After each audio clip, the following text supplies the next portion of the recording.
মৰমৰ ছাত্ৰ-ছাত্ৰীসকল, আজি মই তোমালোকৰ ক্লাছ 9ৰ প্ৰথমটো চেপ্টাৰ যাৰ নাম হ'ল সংখ্যা প্ৰণালী বা যাক আমি ইংৰাজীত কি বুলি কওঁ নাম্বাৰ চিষ্টেম। এই চেপ্টাৰটোৰ আটাইবোৰ সলিউশন মই কৰাই দিম চোৱা। ইয়াৰ আগতে আমি এই চেপ্টাৰটো চোৱা, ইয়াৰ অনুশীলনী 1.1ৰ আমি প্ৰথমে কৰাম। এইটো এটা সিৰিজ হ'ব। ইয়াৰ আগতে আমি কি কৰিম, ইয়াৰ বিষয়ে এই চেপ্টাৰটোৰ বেসিক কিছু আমি অৱধাৰণা আমি ল'ম বা ইয়াৰ ইন্ট্ৰোডাকশনটো আমি চাম। যে নাম্বাৰ সিস্টেম বা সংখ্যা প্ৰণালী মানে কি? সংখ্যা প্ৰণালীয়ে চোৱা, ইয়াত আমাৰ পৃথিৱীত যিমান সংখ্যা আছে এই আটাইবোৰ সংখ্যাক বা যিমান ধৰণৰ সংখ্যা আছে এই আটাইবোৰ সংখ্যাৰ এইটো সমাহাৰ হয় এটা। বুজি পাইছা নে? তোমালোকে আগতে শিকি আহিছা। আমি কেনেকে শিকিছিলো কোৱাচোন? মইতো আৰত যিটো পুনৰ আলোচনাটো মই তোমালোকক কৈছিলো যে ধৰি লোৱা আমাৰ নেচাৰেল নাম্বাৰ বা হোল নাম্বাৰ আৰু ইন্টিজাৰ্ছক আমি কেনেকে বুজাও, জেডেৰেও বুজাব পাৰি ইন্টিজাৰ্ছ, তাৰপিছত ৰেচনেল নাম্বাৰ, ইৰেচনেল নাম্বাৰ, এই আটাইবোৰ নাম্বাৰৰ বিষয়ে মই তোমালোকক কৈছিলো। তো এই আটাইবোৰ নাম্বাৰৰ বিষয়ে তোমালোকে হয়তো সকলোৱে জানাই, হয়নে নহয়? ৰবাচোন মই ইয়াত চাওঁ কি কি নাম্বাৰৰ বিষয়ে ইয়াত দিয়া আছে, মই তোমালোকক কৈ দিওঁ চোৱা। বেসিক কিছুমান কথা দিয়া আছে। যেনে চোৱা, আমাক কৈছে যে পূৰ্ণ সংখ্যা যিবোৰক আমি কিহেৰে আমি ডিনোট কৰো, ডব্লিউ এৰে ডিনোট কৰো, বা ইন্টিজাৰ্ছক আমি কিহেৰে ডিনোট কৰো, জেড আখৰেৰে আমি ডিনোট কৰো। ডিনোট মানে কি? বুজাও। ওকে, ইয়াত পৰীক্ষাত আহিব পাৰে যে জেড প্ৰতীকটো জাৰ্মান শব্দ জাহলেনৰ পৰা লোৱা হৈছে, ইয়াৰ অৰ্থ হ'ল গণনা কৰা। বুজি পাইছানে? এনেকেও তোমালোকে চাবা বস্তুবোৰ। এইবোৰ বহুতেই সহজ হয় কাৰণ আমি ক্লাছ 8তো এইবিলাক বস্তু পাই আহিছো। তো এতিয়া আমি ডাইৰেক্ট ষ্টাৰ্ট কৰিম চেপ্টাৰ 1, কাৰণ ইন্ট্ৰোডাকশ্যনত বা আমি আৰত আটাইবোৰ বস্তু বেসিক বস্তু আমি শিকিয়ে আহিছো। বহুত সহজ। চোৱা, আমাক অনুশীলনী 1.1ত, এইটো মই আকৌ কৈ দিওঁ, এইটো নতুন কিতাপৰ হয় হে। তোমালোক সকলোৱে হয়তো কিতাপ পাই গলা এতিয়ালৈ। তো চোৱা, আমাৰ অনুশীলনী 1.1ত আমাৰ প্ৰথমটো কুৱেশ্যন কি কৈছে, যে শূন্যটো পৰিমেয় সংখ্যা হয়নে? অকে, 1 নম্বৰ, তোমালোকে জানানে নাই যে শূন্যটো পৰিমেয় সংখ্যা হয় নে নহয়? কোৱা, লাইভত যিসকল আছে কোৱা। হয়। Okay, good. ইয়াক আমি পি বাই কিউ আৰ্হিত প্ৰকাশ কৰিব পাৰোনে? পাৰো। হা হা, গুড। কিয় হয় মই কাৰণবোৰ তোমালোকক ইয়াত দেখুৱাই দিম। অকে, তো চোৱা, আমি তেন্তে আৰম্ভ কৰো আমাৰ অনুশীলনী 1.1। চোৱা, শূন্যটো এটা কি হয়? পৰিমেয় সংখ্যা হয়। আৰু ইয়াৰ কাৰণটো কি? ইয়াৰ কাৰণটো হ'ল, চোৱা, সলিউশন মই লিখো, সলিউশন বা আনসাৰ লিখিবা। যিহেতু শূন্যৰ তলত কি থাকে? এটা এক থাকে, হয়নে নহয়? তো সেইকাৰণে শূন্যটো এটা কি হয়? পৰিমেয় সংখ্যা হয়। চ' পৰিমেয় সংখ্যা হবলৈ আমাৰ কি কি কাৰণ আছিলে, তাৰ নিয়মবোৰ কি আছিলে, যে ই পি বাই কিউ আৰ্হিত হ'ব লাগিব। তাৰপিছত আমি কৈছিলো যে 1 নম্বৰ, তাৰপিছত ই কেনেকুৱা হ'ব লাগিব, পি বাই কিউ আৰ্হিৰ হোৱাৰ পিছতো পি আৰু কিউ এই এইকেইটা কিহৰ হ'ব লাগিব? এইকেইটা হ'ব লাগিব, এই দুয়োটা সংখ্যা অখণ্ড সংখ্যা হ'ব লাগিব। তাৰপিছত আৰু আমি কি ক'ব পাৰো কোৱাচোন, যে 3 নম্বৰত যে কিউটো মানে তলৰ যিটো আমাৰ কিউ আছে, এইটো কেতিয়াও কি হ'ব নোৱাৰিব? শূন্য হ'ব নোৱাৰিব। তো আমি প্ৰথমে চাওঁ, যিহেতু আমি শূন্যকো কেনেকে লিখিব পাৰো, শূন্যৰ তলতো এটা এক আছে, তো এই পি বাই কিউ ফৰ্মেটত আছে। 1 নম্বৰ কথা। 2 নম্বৰ কথা হ'ল, শূন্যটো এটা অখণ্ড সংখ্যা, একো এটা অখণ্ড সংখ্যা, তেন্তে 2 নম্বৰ পইণ্টটো মিলি গ'ল। 3 নম্বৰ পইণ্টটো চাওঁ, তাত কৈছে যে কিউটো কেতিয়াও কি হ'ব নোৱাৰিব? শূন্য হ'ব নোৱাৰিব। তো কিউটো কি ইয়াত শূন্য আছে জানো? ওপৰত কি আছে সেইটো মই কৈছিলো নে কেতিয়াও?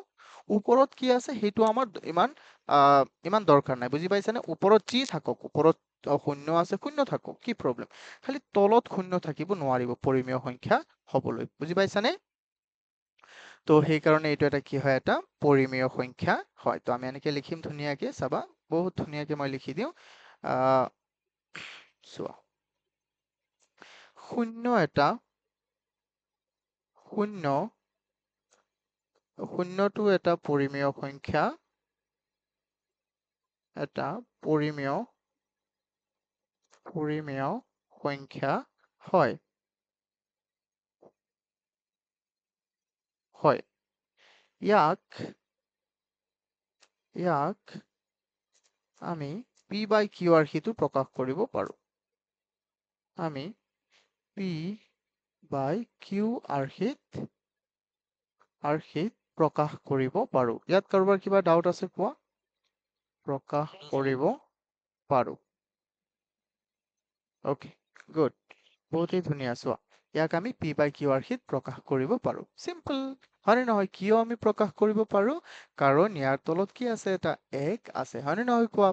তো এতিয়া যদি এইটো বুজি পাইছা তেতিয়া বহুতেই ধুনীয়া। চোৱা, প্ৰথমটো কুৱেশ্যনে কিমান সহজ, তো আমাৰ বাকীবোৰো সহজেই হ'ব। তাৰ পিছত চাওঁ আমাক কি দিয়া আছে। 2 নম্বৰত আমাক কৈছে যে 2 নম্বৰত আমাক কৈছে 3 আৰু 4ৰ মাজত থকা 6টা পৰিমেয় সংখ্যা উলিওৱা। 3 আৰু 4ৰ মাজত থকা আমি কেইটা পৰিমেয় সংখ্যা ওলাব লাগে? 6টা পৰিমেয় সংখ্যা আমি ওলাব লাগে। আমি কেনেকে ওলাম কোৱাচোন? 3 আৰু 4ৰ মাজত থকা 6টা পৰিমেয় সংখ্যা ওলোৱা বহুতেই সহজ। তোমালোক মনত ৰাখিবা, ইয়াত এনে দেখাতটো কোনো ডিফাৰেন্স এনে কি আছে? তাত চোৱা, এনে পৰিমেয় সংখ্যা ইয়াৰ ভিতৰত আছে যেন নালাগে, হয়নে নহয়? কোৱা, 3 আৰু 4ৰ ভিতৰত পৰিমেয় সংখ্যা আছে যেন নালাগে। কিন্তু তোমালোকে মনত ৰাখিবা, যিকোনো দুটা পৰিমেয় সংখ্যাৰ মাজত অসংখ্য বা আনলিমিটেড অসংখ্য পৰিমেয় সংখ্যা থাকে। ইয়াৰ ভিতৰত অসংখ্য বা আনলিমিটেড পৰিমেয় সংখ্যা আছে। চাবানে? ধৰি লোৱা মই লিখিলো এনেকুৱা এটা সংখ্যা 0.11 আৰু 0.12। ইয়াৰ মাজতো যে অসংখ্য পৰিমেয় সংখ্যা আছে। ইয়াৰ মাজতো, এই দুটাৰ মাজতো, এই সৰু দুটাৰ মাজতো অসংখ্য পৰিমেয় সংখ্যা আছে। বুজি পাইছানে? বহুত ইজি। চোৱা, আই হোপ তোমালোকে এইকেইটা বুজি পাই আছা। তো আমি কি কৰিম চোৱা, ইহঁতৰ মাজত পৰিমেয় সংখ্যা যদি আমি ওলাব বিচাৰো, যদি ভগ্নাংশ হলেহেঁতেন আমি দেখিলোহেঁতেন যে ইয়াৰ তলৰ হৰটো একে আছে নে নাই। যেহেতু ইয়াৰ তলৰ হৰটো একে আছে, তেন্তে আমাৰ কোনো প্ৰব্লেমেই নাই। এতিয়াতো আৰু বেছি সহজ হৈ গ'ল। আমি লিখিম এনেকে, 3ক আমি কেনেকে লিখিব পাৰো কোৱাচোন? 3 by 1, হয়নে নহয়? 4 এতিয়া আমি কি কৰি দিম? আকৌ 4ক তুমি কি লিখিব পাৰিবা? 4 by 1। এতিয়া চোৱাচোন, ইয়াক আমি 10 পূৰণ কৰি দিম। ইয়াতো আমি 10 পূৰণ কৰিম। এইবিলাকতো তোমালোকে ক্লাছ 7তে পাই আহিছা, হয়নে নহয় কোৱা? 7ত পাইছিলা নে নাই কোৱা? চেপ্টাৰ 9, সেই চেপ্টাৰ 9টোৰ নাম আছিল আই হোপ অখণ্ড সংখ্যাই আছিলে, নে পৰিমেয় সংখ্যা আছিলে। চোৱা, তাৰপিছত চোৱা, আৰু চেপ্টাৰ 8তো পাই, ক্লাছ 8তো পাই আহিছা তোমালোকে চেপ্টাৰ 1।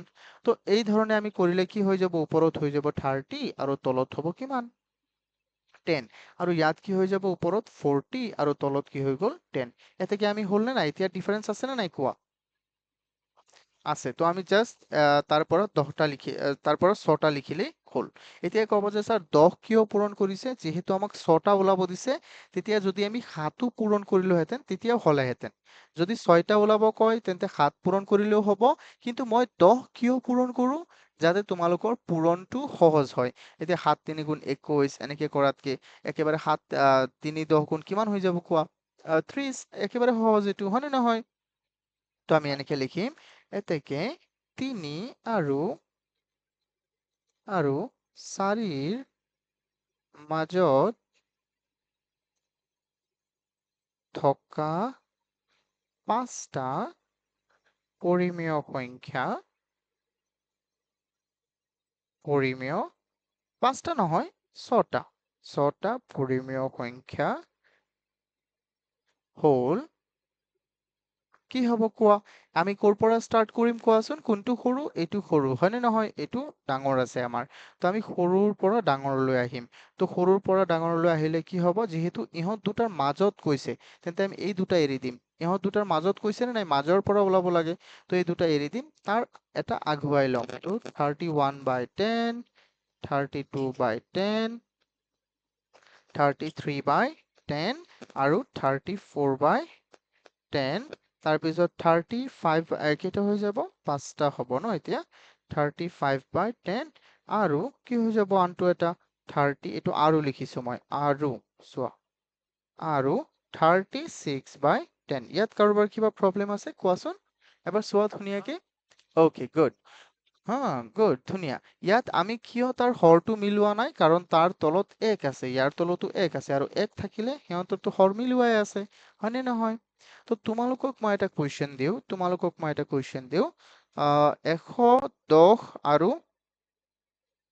113ৰ মাজত তোমালোকে 12টা পৰিমেয় সংখ্যা উলিয়াই আনিবা। তোমালোকে 12টা, এইটো লিখি লোৱা। 110 আৰু 113ৰ মাজৰ 12টা পৰিমেয় সংখ্যা উলিওৱা। এতিয়া তুমি কি 12টা ওলাব যে মই কৈছো, এতিয়া কি কি পূৰণ কৰিবা? 10 নে বেছি? গুড 20 বা 100 পূৰণ কৰিলেও হ'ব হয়নে নহয় মই কি কৈছো যে দুটাৰ মাজত অসংখ্য আনলিমিটেড 1 লাখ পূৰণ কৰিলেও হ'ব 2 লাখ পূৰণ কৰিলেও হ'ব 1 বিলিয়ন পূৰণ কৰিলেও হ'ব কাৰণ দুটা পৰিমেয় সংখ্যাৰ মাজত অসংখ্য পৰিমেয় সংখ্যা থাকে বুজি পাইছানে নাই কোৱা ওকে কিন্তু আমি তুমি যে কৈছা দেৱজিতে কৈছা যে 20 পূৰণ কৰিলেও হ'ব ইয়েছ 20 পূৰণ কৰিলেও হ'ব মই 12টা কৈছো নহয় তুমি হায়েষ্ট একেবাৰে লিষ্ট 13 পূৰণ কৰিলেও আমাৰ আনসাৰটো হৈ যাব বুজি পাইছানে 13 পূৰণ কৰিলেও হ'ব তো তোমালোকে এইটো কৰিবা নিজে okay this part is homework এইটো ইয়েছ এইটো হোমৱৰ্ক ওকে তোমালোকে কৰিবা নিজে নিজে যে 3 আৰু 4ৰ মাজত থকা সৰি 10 110 আৰু 113ৰ মাজত থকা কেইটা 12টা পৰিমেয় সংখ্যা উলিওৱা তোমালোকে এনেকে লিখিবা ওকে এতিয়া আমি চাও নেক্সট কুৱেশ্যন এই কুৱেশ্যনটোত আমাক কি কৈছে কোৱাচোন ইয়াত আমাক কৈছে এইটো মানে এনেকে দিয়া আছে 3/5 আৰু এইটো কি দিয়া আছে আমাক 4/5 এইটো ধৰিব পাৰিছানে কোৱা মই টাইপ কৰোঁতে এনেকুৱা হৈ গ'ল আমাক কৈছে যে 3/5 আৰু 4/5ৰ মাজত থকা 5টা পৰিমেয় সংখ্যা আমি উলিয়াব লাগে বহুত সহজ হয় প্ৰথমে চোৱাচোন ইয়াৰ তলতো আছে 5 ইয়াৰ তলতো আছে 5 হয়নে নহয় ওকে চোৱা এতিয়া ইয়াতো আমি চালো যে ইয়াৰো হৰটো কি হৈ আছে পৰিমেয় হৈ আছে কিন্তু R1ত যে এনেকুৱা এটা কুৱেশ্যন আছিলে সৰি হৰটো একেই আছে কিন্তু R1ত যে এনেকুৱা কিবা এটা আছিলে 2/11 আৰু 3 something আছিলে 5 নে কিবা এটা আছিলে তাত আমি কি কৰিছিলো প্ৰথমে হৰটো একেই 1/11 নেকি আচ্ছা যি এনেকুৱা কিবা এটা আছিলে হয়নে তো আমি ইয়াক কি কৰিছিলো তাৰ হৰটো একেই বনাইছিলো প্ৰথমে কিন্তু ইয়াততো হৰ একেই বনোৱাৰ প্ৰয়োজনেই নাই কারণ ইয়াতো আছে 5 ইয়াতো আছে কি 5 তো আমি প্রথমে চাও হ্যাঁ চাবা বহুত সহজ আমি চাও প্রথমে আমি লিখিম সলিউশন তাৰপিছত আমি লিখো যে ইয়াত কি দিয়া আছে 3/5 দিয়া আছে প্ৰথমে 3/5 আৰু ইয়াক আমি কি লিখিব ইয়াক আৰু আৰু এটা হল আমাৰ 4/5 এতিয়া চোৱাচোন ষ্টুডেন্টস ইয়াততো ডিফারেন্স কি আছে ইয়াত ডিফারেন্স আছে নে বেছি আছে নে ডিফারেন্স নাই তো আমি কি কৰিম ষ্টুডেন্টস আমি কি কৰিম ইয়াত 10 পূৰণ কৰি দিম তলতো 10 পূৰণ কৰিম আৰু ওপৰতো 10 পূৰণ কৰিম ইয়াত কাৰোবাৰ কিবা ডাউট আছে মইতো অথনি কৈয়ে দিছো 5টা কক 6টা কক 7টা 8টা 9টা পৰ্যন্ত কলে আমি 10 পূৰণ কৰিম বুজি পাইছা এতিয়া কি হ'ব এইফালে 30/50 আৰু এইফালে কি হ'ব এইফালেও আমি 10 পূৰণ কৰিম সমান সমান পূৰণ কৰিবা কিন্তু পূৰণ সদায় কি কৰিবা সমান তাত 10 পূৰণ কৰিলে পিছৰটোতো 10এই পূৰণ কৰিব লাগিব এটাত 7 এটাত 10 এনেকে পূৰণ কৰিলে নহব ইফালে হৈ গ'ল 40 আৰু ইফালে হৈ গ'ল 50 এতিয়া তুমি কোৱাচোন কি হ'ব কোৱা এতিয়া বুজি পাই আছা নে এতিয়া ডিফাৰেন্স আছে নে নাই কোৱা 30/50 and 40/50 তো এতিয়া আমি কি কৰিব পাৰিম ষ্টুডেন্টস কৈ থাকা সকলোৱে কৈ থাকা আমি এতিয়া লিখিম যে এতেকে therefore 3/5 আৰু 4/5ৰ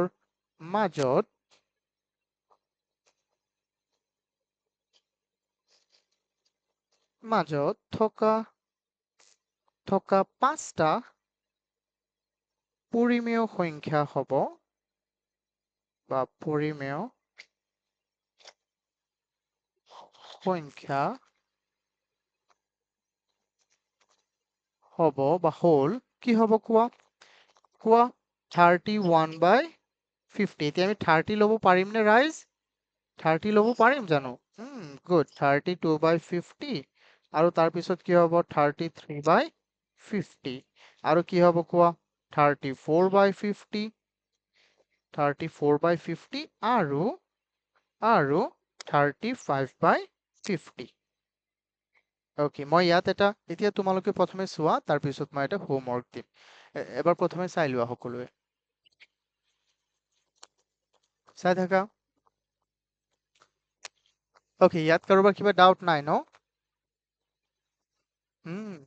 okay okay okay good good বহুত ধুনীয়া চোৱা যদি কাৰো কোনো ডাউট নাই তেন্তে আমি কি কৰো মেইন কুৱেশ্যনটোলৈ এতিয়া আমি আকৌ চাওঁ চোৱা যিহেতু ইয়াত আমাক কৈছে 3/5 আৰু 4/5 তো সেইকাৰণে আমি কি কৰিছো যিহেতু ইয়াত হৰটো একেই আছে 5 আৰু 5 যিহেতু হৰ একেই আছে সেইকাৰণে আমাৰ ইমান কষ্ট হোৱা নাই যদি হৰটো বেলেগ হ'লেহেঁতেন তেতিয়া আমি কি কৰিলোহেঁতেন ষ্টুডেণ্ট কোৱা তাৰ আমি হৰ একেই বনালো হেঁতেন হয়নে নহয়? অ'কে, তো এতিয়া তোমালোকে মোক এইটো কৰিবা এনেকুৱা 11/7 আৰু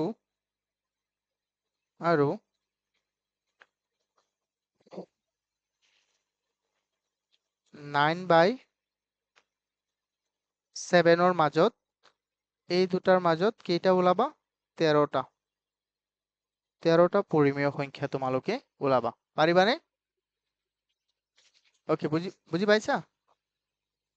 অ'কে, এইটো এটা কি হয় আমাৰ হোমৱৰ্কৰ পাৰ্ট হয়। এইটো আমাৰ হোমৱৰ্কৰে পাৰ্ট হয়। তো এইটো তোমালোকে কৰিবা। All the best. I hope তোমালোকে এইবোৰ পাৰিবা, কাৰণ বহুত সহজভাৱে মই বুজাই দিছো, হয়নে নহয় কোৱা? Is there any doubt? Good, good. Okay, এতিয়া আমি চাওঁ আমাক কি দিয়া আছে। শুনিবা, আমাক কৈছে যে তলৰ উক্তিসমূহ সঁচা নে মিছা লিখা।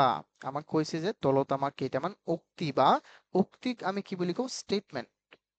ষ্টেটমেন্ট, আমাক কেইটামান ষ্টেটমেন্ট দিয়া আছে। এইটা শুদ্ধ হয় নে অশুদ্ধ হয়, বা মিছা হয় নে সঁচা হয়, এইকেইটা আমাক ক'ব দিছে। উত্তৰসমূহৰ সমৰ্থনত যুক্তি উল্লেখ কৰিবা। আকৌ উক্তিবোৰৰ সমৰ্থনত আমি যুক্তি উল্লেখ কৰিব লাগে। ইয়াত কৈছে প্ৰতিটো স্বাভাৱিক সংখ্যাই এটা পূৰ্ণ সংখ্যা। প্ৰতিটো স্বাভাৱিক সংখ্যা এটা কি হয়? পূৰ্ণ সংখ্যা। আমি জানো যে স্বাভাৱিক সংখ্যাবোৰ কি হয়? 1, 2, 3। তোমালোক কোৱাচোন, এটা আইডিয়া কৰাচোন কি হ'ব? তাৰপিছত পূৰ্ণ সংখ্যাবোৰ কি হয়? 0, 1, 2, 3, 4, 5। কোৱাচোন এইকেইটা। আচ্ছা, ইমানলৈকে লিখিছো। এইটো উক্তি তেন্তে শুদ্ধ হ'বনে অশুদ্ধ হ'ব? কোৱাচোন। শুদ্ধ। কোৱা কিয় কিয় শুদ্ধ হ'ব? চোৱা, কাৰণ ইয়াত প্ৰতিটো নেচাৰেল নাম্বাৰ এই হোল নাম্বাৰৰ ভিতৰত আছে নে নাই? কোৱা, আছে নে নাই? আছে। কিন্তু যদি উলুটাই ক'লেহেঁতেন যে প্ৰতিটো পূৰ্ণ সংখ্যাই এটা স্বাভাৱিক সংখ্যা, এইটো হ'ল হ'লেহেঁতেন। কোৱাচোন, এইটো হ'ব নে নহ'ব? এইটো নহ'ব, কাৰণ কাৰণ প্ৰতিটো মানিছো, কিন্তু এক্সেপ্ট জিৰ'। যদি জিৰ'ক তুমি নোকোৱা তেন্তে হ'ব।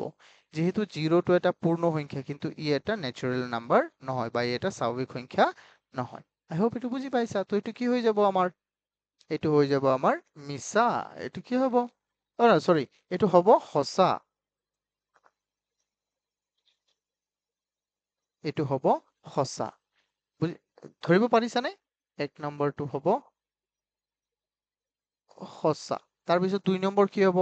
প্ৰতিটো অখণ্ড সংখ্যাই এটা পূৰ্ণ সংখ্যা।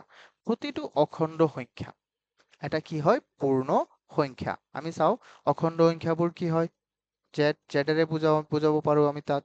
ধৰি লোৱা -2, -1, 0, 1, 2।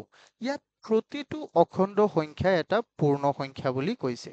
ইয়াত ধৰি লোৱা পূৰ্ণ সংখ্যাটোতো আমাৰ এইকেইটা, হয়নে নহয়? ইয়াত এটা আমি অখণ্ড সংখ্যা ললো -2। -2টো কি পূৰ্ণ সংখ্যাৰ ভিতৰত আছে? চোৱাচোন। ন, তেন্তে এইটো মিছা হ'ব নে সঁচা হ'ব? কোৱা। মিছা। গুড। তো আমি 2 নম্বৰটোত আমি কি বুলি ক'ম? মিছা। এইটোক আমি ক'ম মিছা। তাৰপিছত চাওঁ আমি 3 নম্বৰ, প্ৰতিটো পৰিমেয় সংখ্যাই এটা পূৰ্ণ সংখ্যা। প্ৰতিটো পৰিমেয় সংখ্যা এটা কি হয় বুলি কৈছে? পূৰ্ণ সংখ্যা হয় বুলি কৈছে। এইটো হ'বনে বাৰু? কোৱাচোন। এটা পূৰ্ণ সংখ্যা আমি এটা এটা এটা পৰিমেয় সংখ্যা আমি চাওঁ -2। আকৌ চালো, মই -2 ললো। -2 এটা পৰিমেয় সংখ্যা হয়নে নহয়?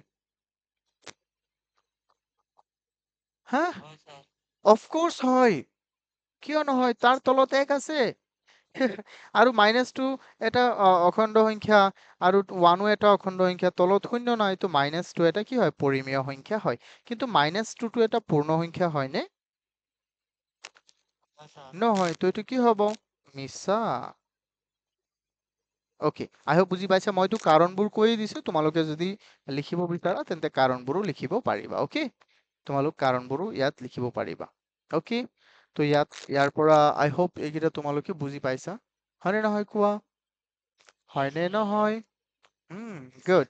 অ'কে, বহুত বহুত ভাল, বহুত ভাল। চোৱা, এতিয়া আমি চাওঁ নেক্সট কুৱেশ্যন। ইয়াত আমাক কি কৈছে? প্ৰতিটো স্বাভাৱিক সংখ্যা চোৱা ধ্যান দিবা আৰু নিজে প্ৰথমে ভাবিবা যে কি হয় প্ৰতিটো স্বাভাৱিক সংখ্যা এটা কি হয় পূৰ্ণ সংখ্যা বুলি কৈছে স্বাভাৱিক সংখ্যাবোৰ পূৰ্ণ সংখ্যা হ'ব জানো প্ৰতিটো স্বাভাৱিক সংখ্যাই এটা পূৰ্ণ সংখ্যা বুলি কৈছে হয়নে নহয় এইটো ষ্টেটমেন্ট অথনি পাই আহিলো আমি ইয়েছ এইটো হয় প্ৰতিটো কাৰণ 1 2 3 4 5 ইয়াতো আছে পূৰ্ণ সংখ্যা আকৌ কৈছে যে এটা এটা অখণ্ড সংখ্যা প্ৰতিটো স্বাভাৱিক সংখ্যাই এটা এটা অখণ্ড সংখ্যা এইটো হয়নে নাই কোৱা হয় অখণ্ড সংখ্যা হয় হয় কিয় নহয় নেচাৰেল নাম্বাৰ মানে হ'ল 1 2 3 4 5 6 হোল নাম্বাৰ মানে আছিলে কেনেকুৱা 1 2 3 2 3 4 5 এনেকে আছিলে হয়নে নহয় তাৰপিছত আমি চাম যে ইন্টিজাৰ্ছক আমি কেনেকে লিখিব পাৰিম -2 -1 মই শৰ্টকে লিখিছো 1 আৰু 2 এই ক্ষেত্ৰত প্ৰতিটো স্বাভাৱিক সংখ্যা চোৱা ইয়াৰ প্ৰতিটো স্বাভাৱিক সংখ্যা এইফালে আছে নে নাই কোৱা আছে তেন্তে এইটো হয় ওকে এইটো আমাৰ হয় তাৰপিছত কৈছে প্ৰতিটো স্বাভাৱিক সংখ্যা এটা পৰিমেয় সংখ্যা এইটোও হয় কাৰণ চোৱা 1 টো এটা পৰিমেয় সংখ্যা 2 এটা পৰিমেয় সংখ্যা ইফালে যদি তুমি কও 1000 বা 10000 এনিথিং এইটো এটা কি হয় পৰিমেয় সংখ্যা হয় তাৰপিছত কি কৈছে এটা বাস্তৱ এইটো বানানটো খোৱা নাই এইটো হ'ব বাস্তৱ চোৱা বানানটো এইটো খোৱা নাই ৰ'ব মই এইটো হ'ল বাস্তৱ সংখ্যা আকৌ চোৱাচোন মই দেখুৱাই দিওঁ বাস্তৱ সংখ্যা মানে কি তোমালোকে ক্লাছ 10ত পাবা তাৰ প্ৰথমটো চেপ্টাৰৰ নামেই হ'ল বাস্তৱ সংখ্যা যাক আমি ইংৰাজীত কওঁ real number real number real number এতিয়া বাস্তৱ সংখ্যা মানে কি চোৱা এতিয়া ইয়াত আমি পালো যে এই তিনিওটা হয়েই এতিয়া বাস্তৱ সংখ্যা মানেও হয় কিন্তু মই কিয় হয় বুজাই দিওঁ চোৱা যিমান সংখ্যা আছে তাক আমি প্ৰথমে দুটা কেটেগৰীত ভাগ কৰিম দুটা কেটেগৰী কি হয় যেনে নাম্বাৰ তাক দুটা কেটেগৰীত ভাগ কৰিম এটা কেটেগৰী হ'ল ৰিয়েল নাম্বাৰ এইটো ক্লাছ 10ত গৈ পাবা আৰু আনটো কেটেগৰী হ'ল ইমেজিনাৰী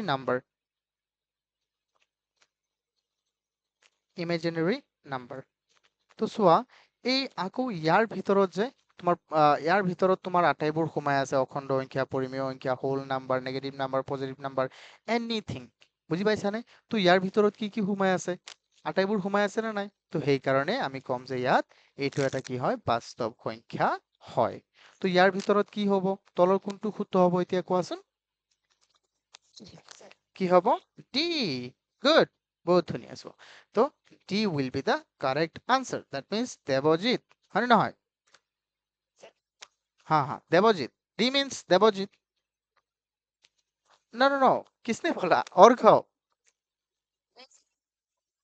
आदित्य अच्छा अच्छा आदित्य गुड ओके आदित्य का तो ए है ठीक है चलो कोई बात नहीं हम ऐसे ही अभी ये समझ में आया ना पूरा पूरा का पूरा समझ में आया দেখো ৰিয়েল নাম্বাৰ বা বাস্তৱ সংখ্যা মানে কি যে তাত সংখ্যাৰ প্ৰথম দুটা ভাগ ইনিচিয়েল দুটা ভাগৰ যিটো নেকি যিবোৰ নাম্বাৰক আমি ইয়াত প্ৰকাশে কৰিব নোৱাৰিম তাক আমি কি বুলি কওঁ ইমেজিনাৰী নাম্বাৰ আৰু এই নাম্বাৰৰ বিষয়ে মই এদিনাখন তোমালোকক কম কিন্তু ইয়াৰ বিষয়ে কোৱাৰ আগতে চোৱা ইয়াত এইটো কোৱাৰ আগতে ক্লাছ 10ত গৈ পাবা আৰু এইবিলাক ইমান নোপোৱা ইয়াত ক্লাছ 10ত পাবা আৰু যিসকলে এডভান্স লৈছা সেইসকলে পাবা এতিয়া চাওঁ আমি লাষ্ট কুৱেশ্যন এইটো তোমালোকে কবা ইয়াত মই একো নকওঁ পঢ়া সকলোৱে প্ৰতিটো পৰিমেয় সংখ্যা এটা স্বাভাৱিক সংখ্যা এটা পূৰ্ণ সংখ্যা এটা অখণ্ড সংখ্যা এটা বাস্তৱ সংখ্যা এইটো কি হ'ব জলদি কোৱা প্ৰতিটো পৰিমেয় সংখ্যা এটা স্বাভাৱিক সংখ্যা হ'ব নোৱাৰে কিয় নোৱাৰে এটা পূৰ্ণ সংখ্যা মই ধৰিছিলো অথনি -2 সৰি এটা পৰিমেয় সংখ্যা -2 কিন্তু এইটো কি নহয় ৰাইজ এইটো এটা স্বাভাৱিক সংখ্যা নহয় এইটো এটা পূৰ্ণ সংখ্যাও নহয় তো আমাৰ দুটা অপচন দুটা গ'ল এইটো এটা অখণ্ড সংখ্যা হয় মই মানিছো অখণ্ড সংখ্যা হয় কিন্তু যদি আমি আকৌ ভগ্নাংশত লিখি দিওঁ হয় নহয় তেন্তে আকৌ বেলেগ হৈ যাব তো সেইকাৰণে আটাইবোৰ সংখ্যাৰ যিটো সমাহাৰ আছিলে তাকে আমি কি বুলি কওঁ বাস্তৱ সংখ্যা তেন্তে আমাৰ আনসাৰটো কি হ'ব ষ্টুডেন্টস গুড আনসার হয়ে যাব আমার D D for Dipanjali. Okay. Is there any doubt? Great. Okay. তো চোৱা তোমালোকে ইয়াতে এইটো আমাৰ শেষেই হৈ গ'ল হয়নে? এইটো ইমানেই সহজ আছিলে যে আমাৰ লগে লগে শেষ হৈ গ'ল। তোমালোক তেন্তে যিসকলে ইউটিউবত চাই আছা, তোমালোক যদি এইটো চাই ভাল লাগিছে তেন্তে চেনেলটো ছাবস্ক্ৰাইব কৰি দিয়া, আৰু যদি কোনোবাই লাইক কৰিব বিচাৰা then you all can like. আচ্ছা, এতিয়া আমি কি চাম? ইয়াৰ উদাহৰণবোৰ চাম। ষ্টুডেন্টছ, উদাহৰণবোৰ বহুতেই ইম্পৰ্টেণ্ট। বহুতে ইগনোৰ মাৰি দিয়ে উদাহৰণক, কিন্তু আমি ইগনোৰ নকৰো হয়নে? অকে, ইয়াত আমাক কি দিয়া আছে?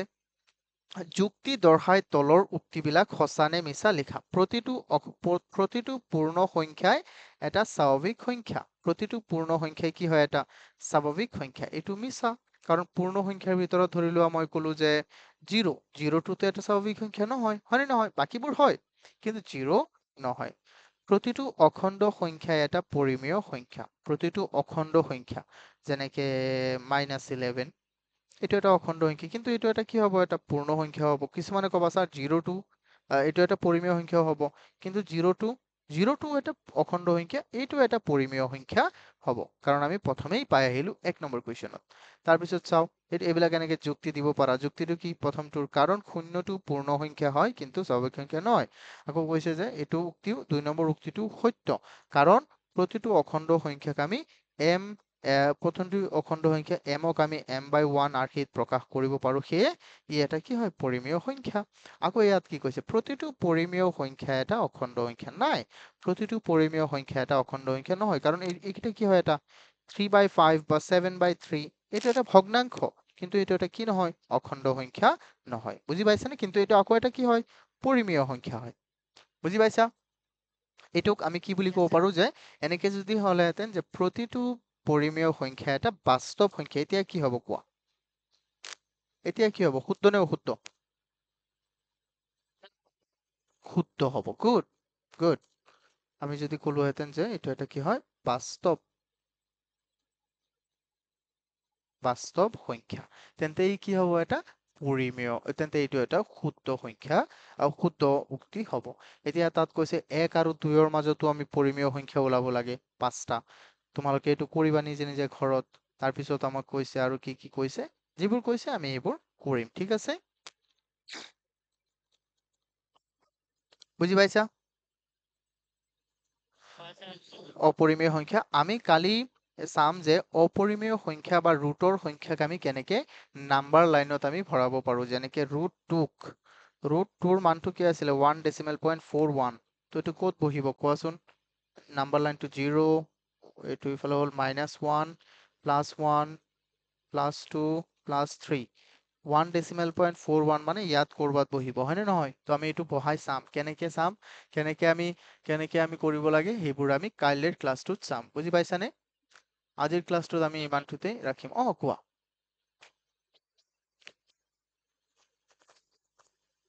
यही तो दिक्कत है ना अभी थोड़ा। तुम लोगों का ट्यूशन कब कब है?